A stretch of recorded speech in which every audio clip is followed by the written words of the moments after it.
ಪ್ರಣಮ್ಯ ಶ್ರೀಪತಿಂ ಸರ್ವಾನ್ ಪುರುಂಶ್ಚಾತ ಪ್ರವಚ್ಮ್ಯಹಂ ಯಥಾಮತಿ ಹರೇ ಪೂಜಾ ವಿಹಿಂ ವೈಷ್ಣವ ಸಮ್ಮತಂ. ಏನೇನಾಯ್ತೀಗ? ಸಂಕಲ್ಪ ಕೂಡ ಆಯ್ತೀಗ. ಸಂಕಲ್ಪ ಆಯ್ತು, ದೇವರ ಆವಾಹನೆ ಆಗ್ಬೇಕೀಗ. ಅದಕ್ಕೆ ಮುಂಚೆ ಪಾಪ ಪುರುಷ ವಿಸರ್ಜನೆ ಮಾಡಬೇಕು ಅಂತ ಹೇಳಿದ್ರು. ಪಾಪ ಪುರುಷ ವಿಸರ್ಜನೆ ಮಾಡಬೇಕು, ಕರಶುದ್ಧಿ ಎಲ್ಲ ಆಗಬೇಕು. ಸುಷುಮ್ನಾ ಮಾರ್ಗತೋ ನೀತ್ವ ವಿನಿದಜ್ಜ. ಸುಷುಮ್ನಾ ಮಾರ್ಗದಿಂದ ಹೃದಯದಲ್ಲಿ ಪರಮಾತ್ಮ ಇದ್ದಾನಲ್ಲ, ಇಲ್ಲಿ ತರಬೇಕದನ್ನ ಮೂರ್ಧನಿ ಇಲ್ಲಿ ತರಬೇಕು, ಇಲ್ಲಿಂದ ಆವಾಹನ ಮಾಡಬೇಕು. ಅದು ಹೇಗೆ ಅಂತ ಹೇಳ್ತಾರೆ, ಅದು ಪದ್ಧತಿ ಇದೆ. ಮತ್ತೆ ತತಶ್ಚ ಬ್ರಹ್ಮಹತ್ಯೇತಿ ಧ್ಯಾಯೇತ್ವಂ ಪಾಪಪೂರುಷಂ. ಅದೆಲ್ಲ ಪಾಪುರುಷ ಧ್ಯಾನ ಅಂತಿದೆ ಈಗ, ಗೊತ್ತಾಯ್ತಾ? ಪಂಚಮಹಾಪಾತಕ ಎಲ್ಲ ರೂಪಗಳು, ಗೊತ್ತಾಯ್ತಾ? ಅದೇ ಪುಣ್ಯಪುರುಷ ಧ್ಯಾನ ಇದೆ. ಪಾಪಪುರುಷ ಧ್ಯಾನ ಯಾತಕ್ಕೆ ಮಾಡಬೇಕು? ಅವ್ನು ಓಡಿಸ್ಲಿಕ್ಕೆ. ಪುಣ್ಯಪುರುಷ ಧ್ಯಾನ ಯಾತಕ್ಕೆ ಮಾಡಬೇಕು? ಆ ಗುಣ ಬೆಳೆಸ್ಕೊಳ್ಳೋದಕ್ಕೋಸ್ಕರ, ಪುಣ್ಯ ಸಂಪಾದನೆ ಅನುಕೂಲವಾಗಲಿ ಅಂತ. ತತಶ್ಚ ಬ್ರಹ್ಮಹತ್ಯಾ ಶಿರಸ್ಕಂಚ ಸ್ವರ್ಣತೆ ಬೆಳಕಟಿ ಮೇಲೆ ಬರುತ್ತಲ್ಲ, ಅದಕ್ಕೆ ಬ್ರಹ್ಮಹತ್ಯೆ ಐತಿ. ಇಷ್ಟೇ ಕೋಟ್ ಮಾಡಿದ್ದು, ಉಳಿದೆಲ್ಲ ಇರೋದ್ರಿಂದ ಹೇಳಕ್ ಹೋಗ್ಲಿಲ್ಲ ಅವ್ರಿಗೆ. ಬ್ರಹ್ಮಹತ್ಯೆಲ್ಲ ಕಳೆ ಬರ್ಕೋಬೇಕಂತ. ಧ್ಯಾಯೇತ್ವಂ ಪಾಪಪೂರುಷಂ ಆನೀಯ ನಾಭಿದೇಶೇತಂ. ಅವನೇನ್ ಮಾಡ್ಬೇಕು? ಮೊದಲು ಪಾಪುರುಷ ಧ್ಯಾನ ಮಾಡ್ಬೇಕು. ಹೀಗಿದ್ದಾನೆ ಅಂತ ಹೇಳಿದ ಮೇಲೆ ಎಲ್ಲಿ ತರಬೇಕು? ನಾಭಿ ತರಬೇಕಲ್ಲ. ನಾಭಿ ತಂದುಬಿಟ್ಟು ನಾಭಿಂ ವಾಯು ಬೀಜೇನ ಶೋಷಯೇ. ಒಮ್ ಒಮ್ ಒಮ್ ಅಂತ ಹೇಳಿದ್ದಾರೆ. ಗಾಳಿ ಬೀಸುತ್ತೆ, ಗಾಳಿಯಿಂದ ಏನಾಗ್ಬಿಡುತ್ತದ? ಎಲ್ಲ ಒಣಗಿ ಹೋಗ್ಬಿಡುತ್ತೆ. ಗಾಳಿ ಎಲ್ಲ ಒಣಗಿ ಹೋಗ್ಬಿಡುತ್ತೆ. ಎರಡನೇದು ಹೃದಯ ಅಗ್ನಿ ಬೀಜತೋ ಧರ್ತ್ವ. ಆಮೇಲೆ ಹೃದಯದ ಅಗ್ನಿ ಬೀಜದಿಂದ ರಮ್ ರಮ್ ರಮ್ ಅಂತೇಳಿ ಅದನ್ನ ಸುಟ್ಬಿಡಬೇಕು. ಭಸ್ಮ ವಾಮನ ಸಾತ್ಯಜೆ. ಭಸ್ಮನ ಎಡಮೂಗಿನಿಂದ ತೆಗೆದುಹಾಕ್ಬಿಡ್ಬೇಕು. ನಶ್ಯ ಹೊರಡೆ, ಮೂಗಿನ ಎಡ ಹೊರಡೆಯಿಂದ ಆ ಭಸ್ಮನ ಹೊರಗೆ ಹಾಕ್ಬಿಡ್ಬೇಕು. ಅಲ್ಲಿ ಪೂರ್ತಿ ಅವನು ನಾಶ ಮಾಡಿ ತ್ಯಾಜ್ಯನು ಬಿಸಾಕಿದಾಗ ಆಯ್ತಾರೆ. ಎಲ್ಲದಕ್ಕೂ ಮಾಡ್ಬೇಕಿದ್ದು ಜಪತಪ್ಪಕ್ಕೆ. ಅದಕ್ಕೆ ಎಲ್ಲಾ ತುಂಬಾ ಮಂತ್ರಗಳು ಮಾಡಿದ್ರೆ ಮೊದಲಿಗೆ ಮಾಡ್ಬಿಟ್ಬಿಡ್ತಾರೆ, ಉಳಿದೆಲ್ಲ ಅಷ್ಟಾಷ್ಟು ಮಾಡ್ತಾರೆ. ಬಟ್ ಬೇರೆ ಬೇರೆ ಕರ್ಮಗಳು ಮಾಡ್ಬೇಕಾದ್ರೆ ಪ್ರತ್ಯೇಕನೇ ಮಾಡ್ಬೇಕು. ಚಿಂತೆ ಮಾಡ್ಬೇಕು. ಅಲ್ಲಿ ತಂದು ಬಿಟ್ಟು ಅಲ್ಲಿಂದ ದಹನ ಮಾಡ. ಹೃದಯಗ್ನಿ ಬೀಜತೋ ದಗ್ಧ ಭಸ್ಮವಾ ವಾಮನಸಾ ತ್ಯಜೆ. ವಾರುಣೇನಾಥ ಬೀಜೇನ ಶಿರಸ್ಥಾಮೃತಧಾರಯ ಪ್ಲಾವಯೇತ್ ಸರ್ವಗಾತ್ರಾಣಿ ಕೃತ್ವಾ ಆತ್ಮಾನಂ ತಥೋ ಹೃದಯ. ವಾರುಣೇನಾಥ ಬೀಜೇನ, ವರುಣ ಬೀಜ ಅಂದ್ರೆ ನೀರು ಅಮೃತ ಇದೆ. ಅಮೃತ ಬಿಡ್ತಾ ಇದೆ ಚಿಂತನೆ ಮಾಡಿಬಿಟ್ಟು ಇಡೀ ದೇಹದೊಳಗೆ ಅಮೃತ ಧಾರೆ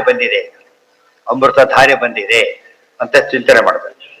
ಪ್ಲಾವಯ ಸರ್ವಗಾತ್ರಾಣಿ, ಎಲ್ಲಾ ಮೇಲೆ ಎಲ್ಲಾ ಅವಯವಗಳ ಮೇಲೂ ಕೂಡ ಅಮೃತ ಧಾರೆ ಹರಿದು ಹೋಗ್ಬಿಟ್ಟಿದೆ. ಏನಾಗುತ್ತೆ? ಅದಕ್ಕೆ ಶುದ್ಧ ಆಗಿಬಿಟ್ಟಿದೆ ಅಂತ. ಇದೆಲ್ಲ ಒಳಗಿನ ಶುದ್ಧಿ ಮಾಡಿಕೊಳ್ಳೋ ವ್ಯವಸ್ಥೆ ಇದೆ. ಪ್ಲಾವಯ ಬ್ರಹ್ಮಹತ್ಯಾ ಶಿರಸ್ಸು ಅಂತ ಪಾಪುರುಷನ ಓಡಿಸಿ ಅಂದ್ರೆ ಅಂತ ಪಾಪಗಳನ್ನ ಮಾಡಬಾರದು ಅಂತ ಅರ್ಥ. ಅಥವಾ ಪಾಪಗಳನ್ನ ಮಾಡದೆ ಹೋದ್ರೆ ಏನಾಗುತ್ತೆ? ಅಲ್ಲಿ ಶುದ್ಧಿ ಉಳ್ಕೋದು. ಅದು ಬ್ರಹ್ಮಹತ್ಯೆ ಮಾಡಬೇಕು, ಪೂಜೆ ಕೂತ್ಕೊಳ್ಳೋದಿಲ್ಲ. ಏನ್ ಮಾಡ್ತಾನೋ ಅವನು? ಸಾಧ್ಯ ಇಲ್ಲ. ಪ್ರಾಣಾಯಾಮಂ ತತ ಕೃತ್ವ ತತ್ವನ್ಯಾಸ ಪ್ಲಾವಿ ಸರ್ವಗುತ್ರಾಣಿ ಆತ್ಮಾನಂ ತಥೋ ಹೃದಯ. ಅಲ್ಲಿ ಧ್ಯಾನ ಮಾಡ್ತಾ ಪ್ರಾಣಾಯಾಮಂ ತತ ಕೃತ್ವ ತತ್ವನ್ಯಾಸಾನ್ ತತಃ ಪರಂ. ಪ್ರಾಣಾಯಾಮ, ತತ್ವನ್ಯಾಸ ಎಲ್ಲ ಆಮೇಲೆ ಮಾತೃಕಾನ್ಯಾಸಗಳು ಮಧ್ಯೆ ಮಧ್ಯೆ ಬರುತ್ತೆ. ಒಂದ್ಸರ್ತಿ ಮಾಡದೇ ಇರೋದೇ ಜಾಸ್ತಿ, ಆದ್ರೆ ಮಧ್ಯೆ ಬಂದಾಗ ಅಲ್ಲೇ ಪ್ರಸಂಗ ಮತ್ತೆ ಮಾಡಬೇಕು. ಮಾತೃಕಾನ್ಯಾಸಕಾನ್ ಕೃತ್ವ ಪ್ರಾಣಾನಾಯಮ್ಯ ಮೂಲತಃ. ಇಲ್ಲಿ ಪ್ರಾಣಾಯಾಮಕ್ಕಿದಲ್ಲ, ಭೂರ್ಭುವಸ್ವ ಅಲ್ಲ, ಮೂಲತಃ ಓಂ ಓಂ ಓಂ ಇದೆ. ಮೂಲ ಅಂದ್ರೆ ನಾರಾಯಣ ಮಂತ್ರ, ಓಂ ನಾರಾಯಣ, ಅದೇ ಮಂತ್ರ. ಕೆಲವೊಮ್ಮೆ ಬರೀ ಪ್ರಣವ, ಕೆಲವೊಮ್ಮೆ ನಾರಾಯಣ ಮಂತ್ರ. ಬೇರೆ ಕರ್ಮಗಳಲ್ಲಿ ಪ್ರಾಣಾಯಾಮ ಅಂದ್ರೆ ಅರ್ಥ ಅದು. ಆಯಾ ಮಂತ್ರ ಜಪ ಮಾಡ್ಬೇಕಾದ್ರೆ ಮಂತ್ರ 12 ಸರ್ತಿ ಹೇಳೋದೇ ಪ್ರಾಣಾಯಾಮ. ಬೇರೆ ಕೃಷ್ಣ ಮಂತ್ರ ಮಾಡ್ಬೇಕು ಪ್ರಾಣಾಯಾಮಕ್ಕೆ, ಇದಿಲ್ಲ. ಕೃಷ್ಣಾಯಾಮ 12 ಸರ್ತಿ ಹೇಳಿದ್ರೆ ಪ್ರಾಣಾಯಾಮ. ಎಲ್ಲಕ್ಕೂ ಒಂದೇ ಉಪಯೋಗಿಸ್ಬಾರ್ದು. ಹೌದು, ಮಾಡ್ಬೇಕು, ಕುಂಭಕದಲ್ಲೇ ಮಾಡ್ಬೇಕು. ಪ್ರಾಣಾಯಾಮಂ ತಥ ಕೃತ್ವ ತತ್ವನ್ಯಾಸಾನ್ ತತಃ ಪರಂ ಮಾತೃಕಾನ್ಯಾಸಕಾನ್ ಕೃತ್ವ ಪ್ರಾಣಾನಾಯಮ್ಯ ಮೂಲತಃ. ಅಷ್ಟಾಕ್ಷರನ್ಯಾಸ ಪೂರ್ವಂ ಧ್ಯಾತ್ವಾ ಬುದ್ಧದ್ಧ. ಈಗ ಅಷ್ಟಾಕ್ಷರ ಮಂತ್ರ ಜಪ ಮಾಡ್ಬೇಕು. ಫಸ್ಟ್ ಅಷ್ಟಾಕ್ಷರ ಜಪ ಹೇಗೆ ಮಾಡ್ಬೇಕು? ಪೂಜಾಧಿಕಾರ ಸಿದ್ಧಾರ್ಥಂ. ಪೂಜೆಗಿಂತ ಸಂಧ್ಯಾ ಒಂದೇ ಅಷ್ಟಾಕ್ಷರ ಬೇರೆ. ಅದೇ ಎಷ್ಟು ಮಾಡ್ಬೇಕದನ್ನ? ಗಾಯತ್ರಿ 3 ಪಟ್ಟು ಮಾಡ್ಬೇಕು. ಅದು ಯೂನಿಟ್, ಅದು ಮುಗಿದೋಯ್ತು. ಇಲ್ಲಿ ಆಗಲ್ಲ. ಇಲ್ಲಿ ಮಾಡಿ ಪೂಜಾಧಿಕಾರ ಸಿದ್ಧಾರ್ಥ. ಪೂಜೆಗೆ ಅರ್ಹತೆ ಬರೋದಕ್ಕೋಸ್ಕರ ಮಾಡ್ಬೇಕು. ಪೂಜೆ ಮುಗಿದ ಮೇಲೆ ಪೂಜೆ ಮಾಡಿದ ಸಾರ್ಥಕವಾಗಲಿ ಅಂತ ಮತ್ತೆ ಮಾಡ್ಬೇಕು. ಅದಕ್ಕೆ ಪೂಜೆ ಎಲ್ಲಿ ಜಾಸ್ತಿ ಆಗುತ್ತೆ, ಇವೆಲ್ಲ ಮಾಡಿದಾಗ ಪೂಜೆ ದೊಡ್ಡದಾಗುತ್ತೆ. ಬರೀ ಇವ್ರು ನೀರಾಗಿ ತೆಗೆದಕ್ಕೆ ಏನು ಹೆಚ್ಚಬೇಕಾಗಲ್ಲ. ಅಷ್ಟಾಕ್ಷರ ನ್ಯಾಸ ಪೂರ್ವ ಇದಕ್ಕೆಲ್ಲ ಸಂಧ್ಯಾವಂದನೆ ಮಾಡಬೇಕು. ಅಷ್ಟಾಕ್ಷರ ಮಾಡ್ತೀವಲ್ಲ, ಅವು ಇದೆಲ್ಲ ಬೇಕಿಲ್ಲ. ಅಂಗನ್ಯಾಸ ಕರನ್ಯಾಸ ಸಾಕು. ಇಲ್ಲಿ ಆಗಲ್ಲ, ಅಷ್ಟಾಕ್ಷರ ನ್ಯಾಸ ಮಾಡಬೇಕು. ಗೊತ್ತಾಯ್ತಾ? ಓಂ ನಮೋ ನಾರಾಯಣಾಯ ಅದು ಎಲ್ಲೆಲ್ಲಿ ಇಡಬೇಕು ಅಂತಿದೆ, ಚಿಂತನೆ ಮಾಡ್ಬೇಕು ಪೂಜೆಗೆ. ಗೊತ್ತಾಯ್ತು? ಕೆಲವು ಇದು ಮಾಡ್ತೀರಿ. ಈಗ ಕಲಶ ಸ್ಪರ್ಶ ಮಾಡ್ತೀರಿ, ನಾರಾಯಣ ಮಂತ್ರ ಹೇಳ್ತೀರಿ. ಆಮೇಲೆ ಶಂಖದಲ್ಲಿ ನೀರಾಕಿ ನಾರಾಯಣ ಮಂತ್ರ ಹೇಳ್ತೀರಿ. ಇವೆಲ್ಲ ಇಲ್ಲ, ಓಂ ನಮೋ ನಾರಾಯಣ ಹೇಳ್ಬಿಟ್ರೆ ಸಾಕು. ಇಲ್ಲಿ ಹಾಗಲ್ಲ, ಅಂಗನ್ಯಾಸ ಕರನ್ಯಾಸ ಮತ್ತು ಅಕ್ಷರನ್ಯಾಸ ಅಂತ ಮಾಡಬೇಕು. ಎಷ್ಟು ಅಕ್ಷರ ಇದೆ? ಅಷ್ಟಾಕ್ಷರ ಮಂತ್ರದಲ್ಲಿ ಎಷ್ಟು ಅಕ್ಷರ ಇದೆ? ಅಷ್ಟಾಕ್ಷರ ಮಂತ್ರ ಎಷ್ಟು ಅಕ್ಷರ ಇವೆ? ಅರ್ಥ ಆಯ್ತಾ? ಎಷ್ಟು ಅಕ್ಷರ ಅಲ್ಲಿ ಇರುತ್ತೆ ಅಷ್ಟನ್ನು ಮಾಡಬೇಕು. ಧ್ಯಾತ್ವ ಉದ್ಯದ್ಭಾಸ್ವದಿತ್ಯಥ ಧ್ಯಾನ ಹೇಳಬೇಕು. ಉದ್ಯದ್ಭಾಸ್ವ ನಾರಾಯಣ ಮಂತ್ರ ಧ್ಯಾನ ಶ್ಲೋಕ ಅದನ್ನು ಮಾಡಿ. ಪೂಜಾಂಗಮಿತಿ ಮೂಲಂಚ ಜಪೇದ ಅಷ್ಟೋತ್ ನೋಡಿ. ಪೂಜೆಗೆ ಅರ್ಹತೆ ಸಿದ್ಧವ ಪೂಜೆ ಅಂಗಭಾಗ ಅದವನು. ದೇವ್ರ ಪೂಜೆ ಮಾಡಿ ಎಲ್ಲ ಬಿಟ್ಟೇ ಬಿಡ್ತಾರೆ. ಅದು ಮೊದಲೇ ಪ್ರಿಂಟೆತ್ ಸಂಕ್ಷೇಪ ಮಾಡಿಸ್ಬಿಟ್ರೆ ಅವ್ರು ಇನ್ನೂ ಸಂಕ್ಷೇಪ ಮಾಡ್ತಾರೆ. ಆಮೇಲೆ ಫುಲ್ ಇದ್ದಾಗ ಎಷ್ಟು ಬಿಟ್ಟಿವಿ ಅಂತ ಗೊತ್ತಾಗುತ್ತೆ ಕೊನೆ ಪಕ್ಷ. ಮಾಡ್ಲಿ ಬಿಡ್ಲಿ, ಅಷ್ಟು ತಪ್ಪು ಮಾಡಿದ್ವಿ ಅಂತ ಅನ್ಸೋದ್ರಿಂದ ಅಹಂಕಾರ ಇತ್ಯಾದಿ ಬರೋದಿಲ್ಲ.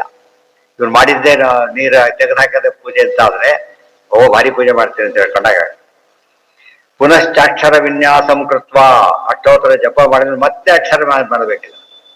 ಅಂಗನ್ಯಾಸ ಕರನ್ಯಾಸ ಪ್ಲಸ್ ಅಕ್ಷರ ವಿನ್ಯಾಸ ಮತ್ತೆ ಮಾಡಬೇಕು. ಧ್ಯಾಯೇ ಧರಿಂ ಪುನಃ ತತಃ ಕೃತಾಂಜಲಿ ಭೂತ್ವ ಆಮೇಲೆ ಕೈ ಜೋಡಿಸ್ಕೊಂಡು ನಿಶುಷೇದ ಇತಿ ರುಚಿಂ ಪಡೆ. ನಿಶುಷೇದ ಗಣಪತಿ ಅಂತಿದೆಯಲ್ಲ, ಆ ರುಚಂ ಅಂತ ಹೇಳಿದ್ರಿಂದ ಆ ರುಕ್ ಹೇಳಿದ್ರೆ ಸಾಕು. ಸೂಕ್ತ ಅಂತ ಹೇಳಿದ ಪೂರ್ತಿ ಸೂಕ್ತ ಹೇಳಿದ್ರು.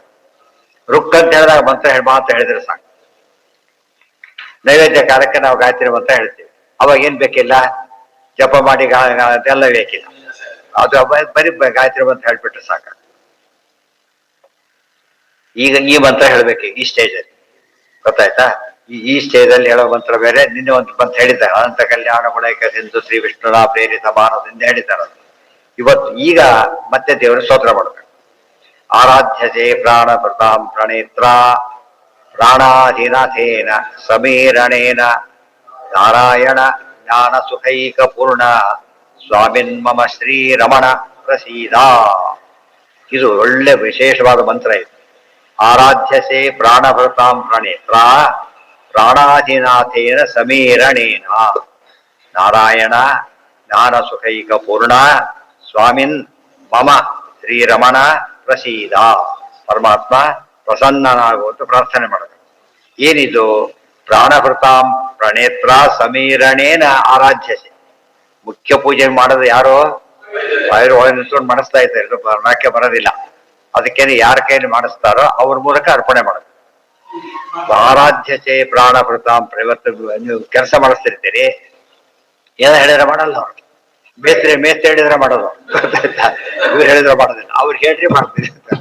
ನೀವು ಹೇಳಿದ್ರೆ ಅವ್ರು ಹೇಳಿದ ಮಾಡಿದ್ರೆ ದುಡ್ಡು ಕೊಡ್ತಾರೆ ಅವರು. ಅವನು ಮಾತಾಡಿರ್ತಾರೆ. ನಾವ್ ಹೇಳಿದ್ ಮಾಡ್ತಾ ಕೂತ್ಕೊಂಡು ಏನಾಗುತ್ತೆ? ನಾವು ಕೊಡೋದಿಲ್ಲ ಅಂತ. ನಾ ಹೇಳಿದ್ದು ಜಾತಕ್ಕೆ ಮಾಡಿದೆ ಅಂತ ಕೇಳ್ತಾರೆ ಫಸ್ಟ್.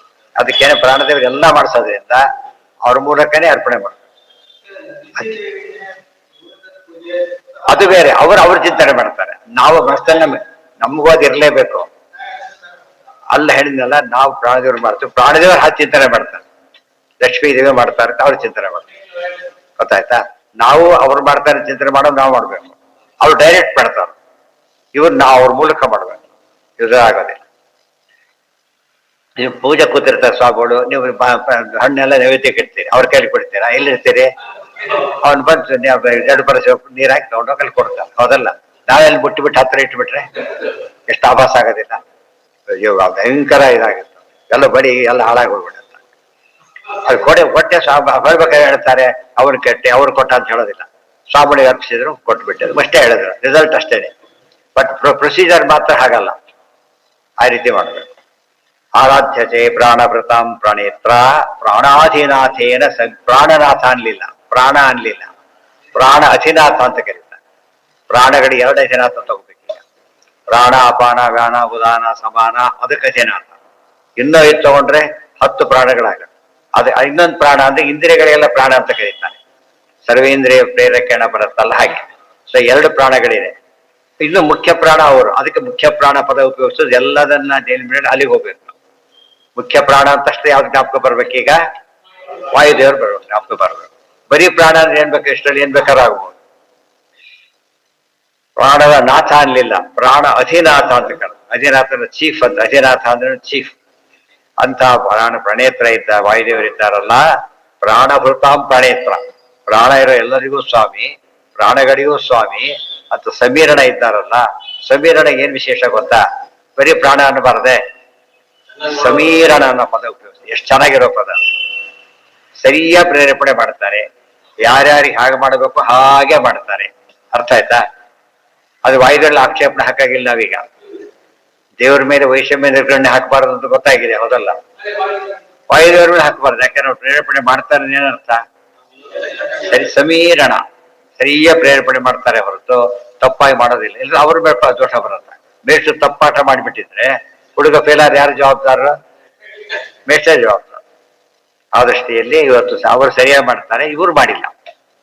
ಅದಕ್ಕೆ ಪ್ರಾಣಾಧಿನಾಥೇನ ಸಮೀರಣ ಶಬ್ದ ಒಂದು ಪದ ಅಲ್ಲಿ ಹಾಕ್ಬೇಕಾದ್ರೆ ಎಷ್ಟು ಅರ್ಥ ಇರ್ತದೆ.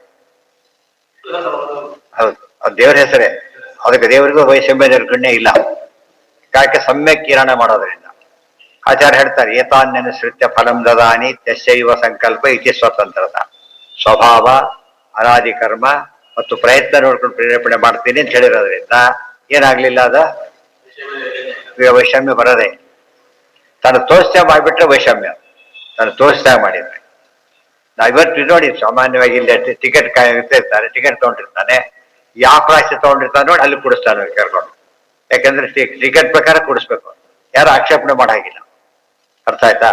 ಅದು ತನ್ನ ಫ್ರೆಂಡ್ಸ್ ಬಂದ್ರು ಅಂತಾನು ಮೇಲೆ ಕುಡಿಸಾಗಿಲ್ಲ, ಎಲ್ಲಿರೋ ಕಲ್ಲೆ ಕೊಡ್ಬೇಕು. ಅದು ಧರ್ಮ.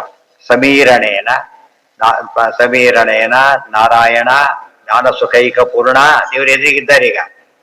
ದೇವ್ರ ನಾರಾಯಣ ಹೇಳ್ಬೇಕು, ಮಾತಾಡ್ಬೇಕು ದೇವರಿಗೆ. ಅರ್ಥ ಆಯ್ತಾ? ನಾರಾಯಣ ಜ್ಞಾನ ಸುಖೈಕ ಪೂರ್ಣ, ಜ್ಞಾನ ಸುಖ ಆನಂದ ಏಕಪೂರ್ಣ. ನಾರಾಯಣಂ ನಿಖಿಲ ಪೂರ್ಣ ಗುಣೈಕ ದೇಹಂ, ಅದೇ ಪದ ಉಪಯೋಗಿಸಿದ್ದಾರೆ. ಗುಣೈಕ ದೇಹಂ ಸುಪೂರ್ಣ ಸುಖ ಏಕಪೂರ್ಣ. ಸ್ವಾಮಿನ್ ಮಮ ಶ್ರೀರಮಣ ಪ್ರಸೀದ. ಸ್ವಾಮಿ ಶ್ರೀರಮಣ ನನಗೆ ಪ್ರಸನ್ನನಾಗು. ಶ್ರೀ ಬಿಡ್ಲಿಲ್ಲ, ಶ್ರೀರಮಣ ಸಮೀರಣ ಇಬ್ರು ಬಂದು. ಮಮ ಶ್ರೀರಮಣ ಪ್ರಸೀದ, ನನಗೆ ಪ್ರಸನ್ನನಾಗು. ಏನು ವರ್ಣ ಕೊಟ್ಟಿದ್ದೆ ನಾನೀಗ? ಬಿಂಬೋಸಿ ಪ್ರತಿಬಿಂಬೋಸ್ಮಿ ತವ ಯದ್ಯಪಿ ಚ ಅಂತರಂ ಸ್ವಾಮಿನ್ ನಿರ್ದೋಷ ಮದ್ದೋಷಂ ವಿವೇಚಯ ನಮೋಸ್ತುತೆ. ವಿರೇಚಯ ಒಂದು ಪಾಠ, ವಿರೇಚಯ ಇನ್ನೊಂದು ಪಾಠ. ವಿವೇಚಯ ವಿರೇಚಯ. ಬಿಂಬೋಸಿ ಪ್ರತಿಬಿಂಬೋಸ್ಮಿ ಅನುಸಂಧಾನ ಮಾಡೋದು. ನೀನು ಬಿಂಬ, ನಾವು ಪ್ರತಿಬಿಂಬ. ನೀನು ಬಿಂಬ, ನಾವು ಪ್ರತಿಬಿಂಬ. ತವ ಯದ್ಯಪಿ, ನಮಗೆ ಭಾರಿ ವ್ಯತ್ಯಾಸ ಇದೆ. ನಮಗೂ ಬಿಂಬ ಪ್ರತಿಬಿಂಬಗಳು ಎಷ್ಟು ವ್ಯತ್ಯಾಸ ಇದೆ? 100% ವ್ಯತ್ಯಾಸ ಇದೆ. ಸ್ವಾಮಿನ್ ನಿರ್ದೋಷ, ನಿರ್ದೋಷನಾದವನು. ಮದ್ದೋಷಂ ವಿವೇಚಯ, ನನ್ನ ದೋಷವನ್ನು ಪರಿಹಾರ ಮಾಡು, ನನ್ನ ದೋಷವನ್ನು ತೆಗೆದುಹಾಕು. ನಮೋಸ್ತುತೆ, ನಾವೇನು ಕೊಡ್ತೀವಿ? ಏನು ದೇವ್ರಿಗೆ ಏನು ಕೊಡೋಕ್ಕೂ ಸಾಧ್ಯ ಇಲ್ಲ. ಭೂಯಿಷ್ಠಾಂತೆ ನಮೋ ಉಕ್ತಿಂಬಿದೇವು. ದೊಡ್ಡ ಎಲ್ಲ ಇರೋರು ಏನು ಕೊಡ್ಲಿಕ್ಕೆ ಬರುತ್ತೆ ನಾವೀಗ? ಗೊತ್ತಾಯ್ತಾ? ನಮಸ್ಕಾರ ಮಾಡ್ತೀವಿ ಅಷ್ಟೇ. ನಮೋಸ್ತುತೆ ಪ್ರತಿಯೊಂದು ಪದ. ಈ ಶ್ಲೋಕ ಹೇಳಿದ್ರೆ ದೇವ್ರ ಪೂಜೆ ಮಾಡಾಗಿಲ್ಲ ಇವನ್ನೆಲ್ಲ ಕೂಡ. ಬಿಂಬೋಸಿ ಪ್ರತಿಬಿಂಬೋಸ್ಮಿ ತವ ಯದ್ಯಪಿ, ಇದೆಲ್ಲ ಯೋಗ ದೀಪಿಕಾದಲ್ಲಿ ನಾರಾಯಣ ಪಂಡಿತಾಚಾರ್ಯರು ಕೂಡ ಇದೇ ಉಲ್ಲೇಖ ಮಾಡ್ತಾರೆ. ಬಿಂಬೋಸಿ ಪ್ರತಿಬಿಂಬೋ ಅಸ್ಮಿ ತವ ಯದ್ಯಪಿ ಚ ಅಂತರಂ. ಯದಿಯಪಿ ಯದ್ಯಪಿ ಚ ಅಂತರಂ. ಅಂತರ ಅಂದ್ರೆ ವ್ಯತ್ಯಾಸ, ಭೇದ. ಸ್ವಾಮಿನ್ ನಿರ್ದೋಷ ಮದ್ದೋಷಂ ವಿವೇಚಯ ನಮೋಸ್ತು ತೇ. ಭಗವನ್ ಮನ್ಮಯ ಕರ್ಮ ಶಿವ. ಬಿಡಿಸು ಅಂತ. ವಿವೇಚನ, ದೋಷವನ್ನು ಬಿಡಿಸು. ವಿರೇಚಯ ತೆಗೆದುಹಾಕು. ಎರಡಕ್ಕೆ ಅರ್ಥ. ವಿರೇಚನ ವಿವೇಚಯ ಎರಡು ಹೇಳು. ಅದು ಪಾಠ ಇದೆ, ಎರಡು ಪಾಠದ ಹೇಳ್ಬೋದು.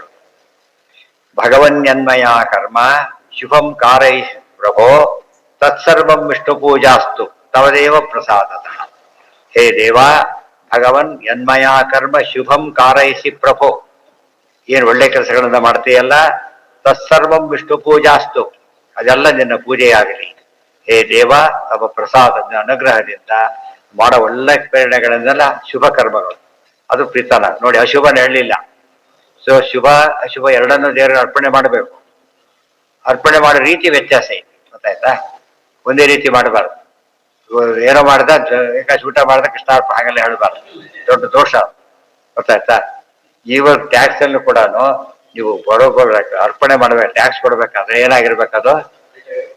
ಸ್ಮಗ್ಲಿಂಗ್, ಏನಪ್ಪ ಸ್ಮಗ್ಲಿಂಗ್ ಬರಲ್ಲ, ಸ್ಮಗ್ಲಿಂಗ್ ಇದೆಲ್ಲ ಬೆಳ್ಳಕ್ ಬರಲ್ಲ. ಅವ್ರು ಸ್ಮಗ್ಲ್ ಮಾಡ್ತಿದ್ರು ಕೂಡ ಏನಂತ ಹೇಳ್ಬೇಕಾದ್ರೆ ಮೋಸ, ಅದು ಹೇಳ್ಬೋದು ಮೋಸ ಆಗುತ್ತೆ. ಆದ್ರಿಂದ ಶುಭವನ್ನೇ ಅರ್ಪಣೆ ಮಾಡಬೇಕು. ಯಾವ ಸೋರ್ಸಸ್ ಮೆನ್ಷನ್ ಮಾಡ್ತಾನೆ ಎಲ್ಲ ಸೋರ್ಸಸ್ ಅಲ್ಲಿ ಏನಾಗಿರ್ಬೇಕು? ವ್ಯಾಲಿಡ್ ಆಗಿರ್ಬೇಕು. ಇನ್ವ್ಯಾಲಿಡ್ ಸೋರ್ಸ್ ಹೇಳ್ಬಾರ್ದು.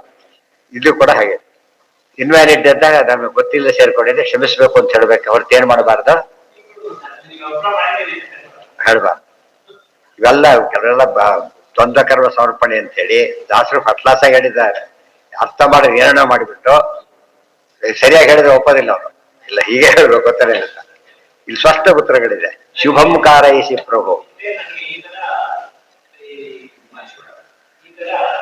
ಅದೆಲ್ಲ ಬೇರೆ. ತಪ್ಪು ಮಾಡಿದ್ದೇನೆ ಕ್ಷಮಿಸುವ ಸಿಗ್ತದೆ, ಅದೆಲ್ಲ ಬೇರೆ ರೆಡಿ. ಗೊತ್ತಾಯ್ತಾ? ಅದೆಲ್ಲ ಹೇಳ್ಬೇಕು. ಅದಿಲ್ಲದ್ರೆ ಒಳ್ಳೇದ ತಿಳ್ಕೊಂಡು ಭ್ರಮೆ ಇರಬಾರ್ದು. ಇಲ್ಲೋ ಶುಭಾಶಯ ಕರ್ಮಕ್ಕೆ ಅರ್ಥನೇ ಇರೋದೆ.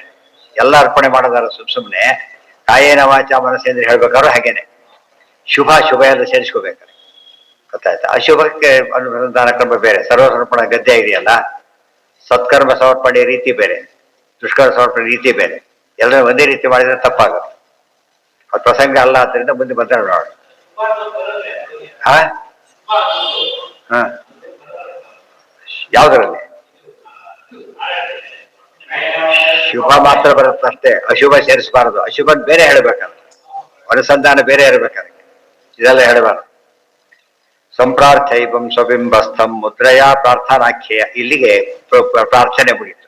ಈಗೇನ್ ಮಾಡ್ಬೇಕು? ಈ ಪೂಜೆ ಶುರು ಮಾಡ್ಬೇಕು. ಅಲ್ಲಿ ಕೆಲವು ಪ್ರೋಸೆಸ್ ಇದೆ. ನಾಳೆ ಈ ಸ್ಟೇಜಲ್ಲಿ ಈ ರೀತಿ ಪ್ರಾರ್ಥನೆ ಮಾಡ್ಕೊಂಡು ಶುರು ಮಾಡೋದು.